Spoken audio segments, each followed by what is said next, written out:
ग्रीष्म काल में जो छुट्टियां होंगी वो सही में छुट्टियां होंगी, अलग से क्लासेस नहीं लिए जाएंगे। बीच में नहीं, बीच में नहीं, कुछ नहीं आएगा, ठीक है। महिलाओं की बीच में कुछ नहीं। महिलाओं की साक्षरता 2023 में बढ़ करके 80% करीब 74% पहुंच गई है। और आने वाले समय में हम लोग जो दिव्यांग छात्र हैं उनके लिए भी शिक्षक बहाल करेंगे और अनुकंपा नियुक्तियां होंगी कि इस बार हम लोग शुरू में ही पोशाक, साइकिल इत्यादि दे देंगे और ये 75% की अनिवार्यता नहीं रखेंगे ताकि उनको दिक्कतें नहीं हो। नमस्कार, हमारा नाम है समरीन और आपने देखना शुरू कर दिया है लाइव सिटीज।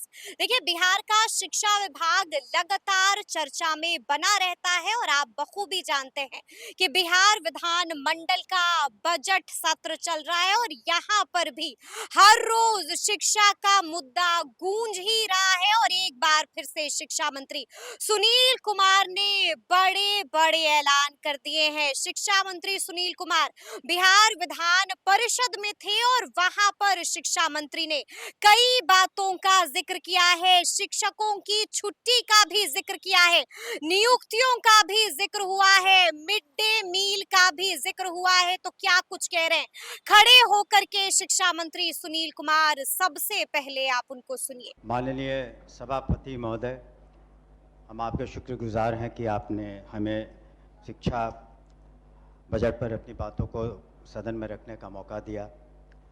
हम माननीय मुख्यमंत्री जी के भी अपना आभार प्रकट करना चाहते हैं कि उन्होंने शिक्षा विभाग की जिम्मेवारी हमें सौंपी। जब बिहार की जनता ने माननीय मुख्यमंत्री जी को बिहार की बागडोर सौंपी, उस वक्त शिक्षा की स्थिति बहुत ही दयनीय थी। न स्कूल थे, न छात्र थे, न कक्षाएं थी। और ये श्रेय उनको जाता है और उनकी समझ थी और आज भी है कि शिक्षा को उन्होंने अपने सुशासन का भिन्न और महत्वपूर्ण अंग माना, क्योंकि जानते थे कि शिक्षा से आर्थिक, सामाजिक और बौद्धिक प्रगति होगी। इसलिए और आज हम देखते हैं कि किस तरीके से शिक्षा हर बिहार के कोने कोने में पहुंच चुकी है। शिक्षा की रोशनी हर टोले में, दलित टोले में, अल्पसंख्यक टोले में, हर जगह पहुंची हुई है। और इसके लिए उन लोगों ने तालमी मरकज़ और शिक्षा टोलक को इस्तेमाल किया, जिनका उन्होंने मेहताना भी दुगना कर दिया है। माननीय मुख्यमंत्री ने शिक्षा के महत्व को समझ करके बजट में प्रावधान किया। हम कहना चाहेंगे कि 2005 में बजट 4400 करोड़ था, आज 60,000 करोड़ से ज़्यादा है और इसका सदुपयोग हो रहा है। और जो इसका दुरुपयोग करते हैं, मैं बताना चाहूँगा सदन को कि हम लोगों ने अनुश्रवण अच्छे तरीके से किया हुआ है और जो भी पदाधिकारी भ्रष्टाचार में लिप्त पाए गए हैं उनके विरुद्ध कड़ी से कड़ी कार्रवाई की है, विजिलेंस की कार्रवाई की है, निलंबन किया है, सारी कार्रवाइयाँ हो रही हैं ताकि अनुश्रवण सब सही हो। बजट का फ़ायदा ये हुआ कि साक्षरता जो 2001 में आम साक्षरता जो यहाँ पर करीब 40% थी, आज वो बढ़ के 80% हो गई। महिलाओं की साक्षरता 2001 में करीब 34% थी और ये साक्षरता बढ़ बीच में नहीं, महिलाओं बीच में नहीं, कुछ नहीं आएगा, ठीक है। महिलाओं की बीच में कुछ नहीं। महिलाओं की साक्षरता 2023 में बढ़ करके 80% करीब 74% पहुंच गई है। और जो नियुक्तियां हुई, बैठिए, बीच में नहीं बोलिए ना, बैठिए। जो नियुक्तियां हुई वो ऐतिहासिक रही। जो नियुक्तियां ऐतिहासिक गांधी मैदान में हुई, लाखों नियुक्तियां हुई।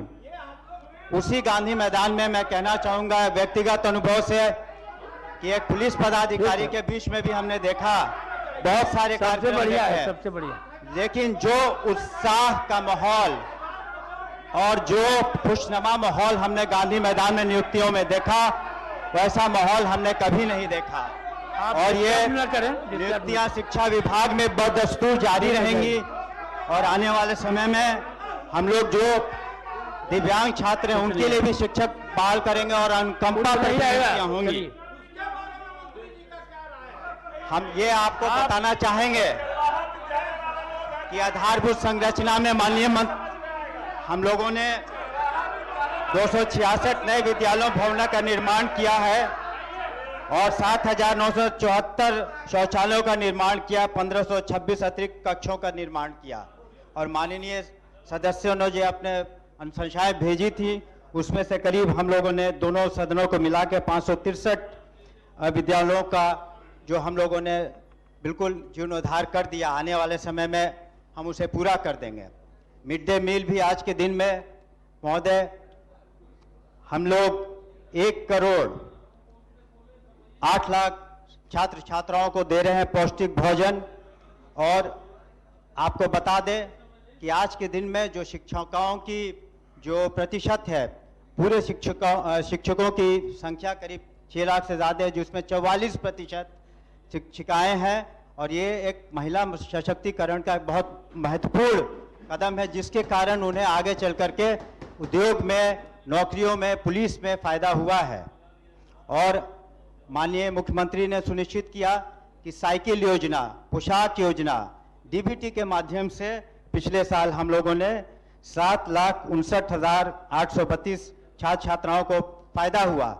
यहाँ एक विशिष्ट बात हम ये बताना चाहेंगे कि इसका स्टडी एक अमेरिका के प्रोफेसर ने साइकिल योजना की और बाद में जाकर के उन्होंने यूनाइटेड नेशंस में इसको अपना रिपोर्ट दिया, जिसके आधार पर यूनाइटेड नेशन ने जिम्बाब्वे और माले, 2 जो देश हैं बाहर के विदेश में, वहाँ पर शिक्षा में और अधिक राशि यूनाइटेड नेशंस के दी गई। पोशाक योजना और जो बता रहे थे साइकिल योजना, इस बार माननीय मुख्यमंत्री जी की अनुमति से कैबिनेट ने निर्णय लिया है कि इस बार हम लोग शुरू में ही पोशाक, साइकिल इत्यादि दे देंगे और ये 75% की अनिवार्यता नहीं रखेंगे ताकि उनको दिक्कतें नहीं हो। इसके अतिरिक्त हम लोग पूर्व की तरह जो इंटरमीडिएट प्रोत्साहन योजना, स्नातक योजना, ये हम लोग कर रहे हैं। स्टूडेंट क्रेडिट कार्ड में भी 3,70,000 हम लोग दे रहे हैं। और आपको 2-3 और बातें बताना चाहेंगे कि कंप्यूटराइजेशन के ख्याल से कक्षा 6, 7, 8 में 29,000 स्कूलों में अगले साल हम लोग कंप्यूटर देंगे ताकि उनका कंप्यूटर के नॉलेज उनको हो सके।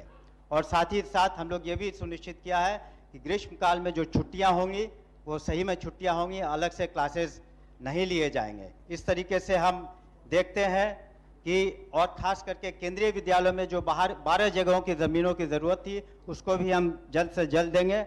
आधार सीडिंग का भी कार्य चल रहा है ताकि डुप्लीकेशन या कोई फर्जीवाड़ा नहीं हो प्राइवेट स्कूल या कहीं पर भी। उच्च शिक्षा में भी आपको बताना चाहेंगे महोदय कि जो बजट है 5,884 करोड़ का, ये मात्र 3 राज्य हमसे आगे हैं जो उच्च शिक्षा में इससे ज़्यादा बजट देते हैं। और हम लोगों ने 2,000 से ज़्यादा प्रधानाध्यापक वहाँ पर प्रोफेसर्स की नियुक्तियां की हैं। और हम लोग सुनिश्चित कर रहे हैं कि वहाँ भी जो सामर्थ्य पोर्टल लगे, वहाँ भी पारदर्शिता हो, वहाँ पर सेशन टाइम पर चले और जो फाइनेंशियल डिसिप्लिन है यूनिवर्सिटीज़ मेंटेन करे। और अंत में हम यही कहना चाहेंगे कि जो अच्छे शिक्षक हैं, पदाधिकारियों ने पुरस्कृत भी समय समय पर हम लोग कर रहे हैं। इस तरीके से हम देखते हैं जो बातें हमने सदन के सामने संक्षिप्त में रखी कि हम लोगों ने गुणवत्ता पर ध्यान दिया है, शिक्षा में बहुत बढ़ोतरी हुई है जिसकी भूरी भूरी प्रशंसा आम जनता और पूरे हिंदुस्तान में हो रही है।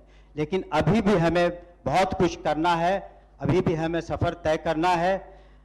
We have many miles to go before we sleep.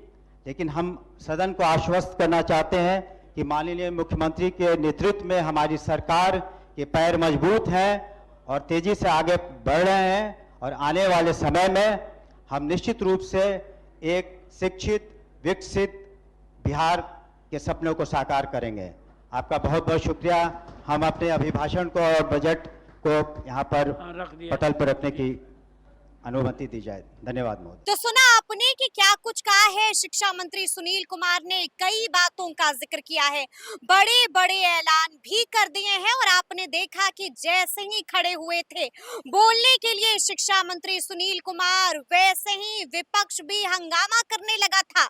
क्या कुछ हुआ है वो भी हमने आपको दिखाया है। तो फिर ये पूरी वीडियो और पूरी जानकारी आपको कैसी लगी है, कमेंट करके हमें जरूर बताइएगा। तो ऐसे तमाम अपडेट्स के लिए बिल्कुल ऐसे ही हमारे साथ बने रहिएगा और देखते रहिएगा लाइव सिटीज। बहुत शुक्रिया।